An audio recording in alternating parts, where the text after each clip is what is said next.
This is an urgent appeal from the Disasters Emergency Committee. Hundreds of thousands of people have fled their homes to escape conflict in Ukraine, leaving jobs, belongings and loved ones behind. They need shelter, food and water. You can help. To donate online, search DEC or text radio to 70150 to give £10. Thank you. Streaming 24/7, this is Brum Radio. Thank you for downloading this Brum Radio podcast. For more podcasts, visit brumradio.com. I'm Dave Massey. I'm joined on the telephone by Lorna Meehan, who is taking part in a project for Birmingham Fest, and it's called Virigns Guide to Hiring an Escort, and it's described as a theatrical poem cycle by Lorna, and it's on at Birmingham Festival on the 18th and 19th of July, and that's down, am I right in saying, down at the Blue Orange Theatre? Yes. Fantastic. Good afternoon, Lorna. How are you doing? Hello, how you doing? I'm good, thanks. I'm good today. Now, the project that you're talking about is a very personal project for yourself. Can you tell us a little bit about it? Yeah, it's basically a autobiographical solo show. It's the third one I've done, and it's about my experience of hiring a male escort to get over my intimacy issues, and that was about 2 years ago now, and it had very profound effect on my life in many different ways, and I felt like I wanted to make a show about it, not only for me as a way of kind of like crystallizing the experience, but also I think it's something that doesn't get talked about enough, and I just wanted to use my platform as someone who's, kind of brave enough to get up there and talk about these things quite candidly in a creative, theatrical way, kind of use that platform to just intrigue other people and make them feel, sort of seen and heard about the issues that come up in the show. Like, there's this assumption that, when you've reached a certain age that you've had some kind of love life to speak of, and that's not the case. But it's something that people don't want to talk about because a lot of shame and embarrassment around it. There's a lot of kind of social constraints about a lot of social presumptions about these kinds of things. So I just wanted to put all of that into a show just to make people see this thing in a different light, really, and to sort of challenge perceptions and open up a conversation, and also make space for a very different kind of vulnerability that I think a lot of people feel, but we just don't talk about it much. I was somebody that grew up and the internet appeared one day when I was in my early 20s. And for me, I sort of always presumed that because the internet had appeared for me, that suddenly was a world of knowledge that I was never going to find in other ways. Do you think that having access to information and tech and those sorts of things, do you think that changes at what point people have discover sexual experiences or have sexual experiences, or do you think that doesn't help? Do you think that doesn't help people go on a journey in that way? I think like lots of things to do with the internet, it's a kind of double-edged sword. I think there's a lot of damaging stuff around sex and sexuality that comes by the medium of the internet. I think it can do a lot of damage and skew a lot of perceptions. But on the other hand, I think it gives people access to other people on their wavelength that they might never have met otherwise. And I think it helps people see. I think it helps people feel seen on this kind of bigger level, and I think there's a lot of good that comes from that. And certainly, I wouldn't have been able to facilitate an experience like this for myself without the internet. So it's something that you can't really do without the internet. But because the very fact that the internet is there, and the fact that you can be quite specific about the kind of experience that you're looking for, and the fact that you can do it through an agency, so there's not this I did it through an agency, and I'm also aware that, you know, there's a lot of stuff on the internet where there is no kind of middleman, and things can go in different directions. You know, I think it's important to be safe, and I certainly felt very safe through the whole process because of the way I chose to navigate the internet.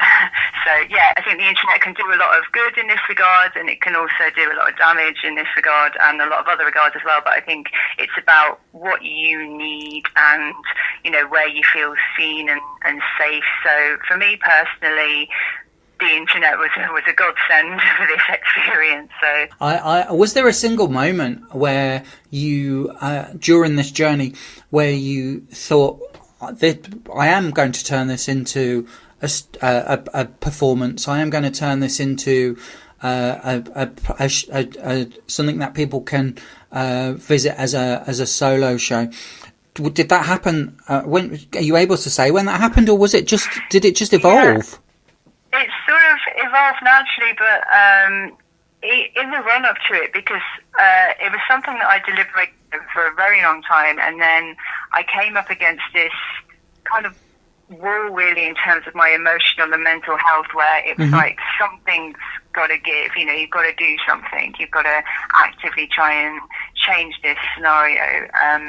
Otherwise, we just go on like this forever. You know, and I think the idea of it just going on forever was worse than any like negative outcome I could foresee from like actually doing the experience. And in the run up to it, so I booked the Escort, and then for about 6 months in the run up to it, I kept changing my mind, going, I can't do it. And it's like, no, you should, you know, you've got to do it.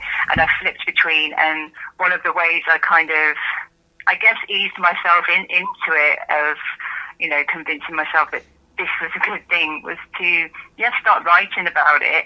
And then I thought I should make a show about you know, this deliberation of, oh, should I sexually empower myself or not? You know, that was an interesting journey in itself, and I thought I definitely want to write something about this. So I started writing about the experience before, you know, I actually met the Escort for the first time, because it was so interesting, you know, because it was doing a lot of, you know, it was doing a lot of things to me emotionally and intellectually that I didn't expect. And I thought, this is, you know, if nothing else, even if I don't go through with it, it's worth kind of, you know, exploring this experience creatively and sharing it with others. Because, you know, when my friends heard, when I told them, they were like, you're hiring a what? Like, you're doing what? Like, wow, Lorna, that's really brave. And I was like, I don't know, for me, it didn't feel like an act of bravery at first. It felt like an act of desperation, you know, but then the more I went along, the more I thought, no, that is brave. And I felt brave once I'd done it, and that changed everything for me, you know. And then I thought, afterwards, well, between meeting him, I thought, I'm definitely going to write a show about this. And it was going to be quite a different show to begin with. It was going to be more of like a sort of anecdotal storytelling. This happened, but it sort of started to feel like that was too much and too raw, because our time together came to an inevitable end, and I wasn't really ready for it, and I had a lot of unexpected emotional upheaval after that. And I thought, it's too raw to just tell it as a story. But I had all these poems I've been writing about it, and I thought, make the poems the show, because the poems tell you how it felt rather than what happened. And I think that actually makes it more universal for other people then to engage with it, because it's not specific. It's more, you know, this scope of experience that, you know, we're all sort of familiar with, but kind of just into a different lens. So it was very organic, evolving into a show, like right from the off, really.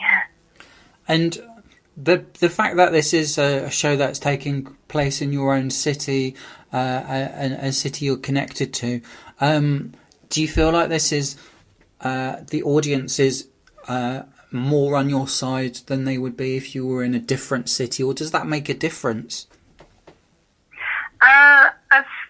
I don't know. I feel like maybe if I was doing it in London at like the Soho Theatre where like Fleabag premiered, you know, like I feel like if I did it somewhere like that it wouldn't be quite so sort of, it would be a bit more commonplace, like, oh, there's another show on tonight in London about a woman talking about her sex life, like, oh yeah, the norm. Whereas I think maybe in Birmingham it's probably not as much of a thing, but all the more reason to do it, because I've previewed my other 2 solo shows at Birmingham Festival, and I thought, like, I definitely have to repeat that and preview this one.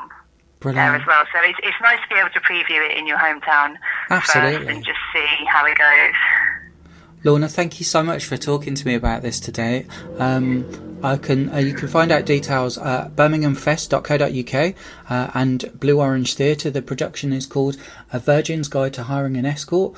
You can see it at the 18th and 19th of July, which is today as we broadcast this, and then tomorrow. And this is part of Birmingham Fest's 10th year, which is until the 30th of July. Lorna, thank you so much. Thank you for having me, and enjoy the show. Oh, we will do. Thank you. That's brilliant. As I say, don't forget to book those tickets. Thank you for listening to this Brum Radio podcast. Don't forget to subscribe and rate us on your podcast app.